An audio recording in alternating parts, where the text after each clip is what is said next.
வெட்டாந்தரை தண்ணீர் தடகமாகவும் வறண்ட நிலம் நீரூற்றுகளுமாகும்.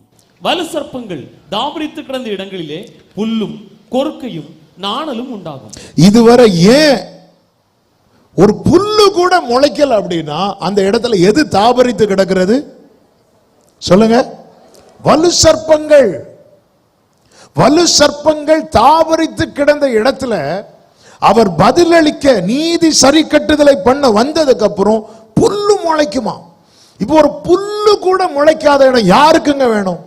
சும்மா கொடுத்தா கூட அந்த இடம் யாருக்குமே வேண்டாம். அநேகருடைய வாழ்க்கையிலே இப்படிப்பட்ட வலு சர்ப்பங்கள் தாபரித்து கிடக்கிறதுனால ஒரு நன்மையும் இல்லை, ஒரு சுகமும் இல்லை, ஒரு ஆரோக்கியமும் இல்லை, சமாதானமும் இல்லை.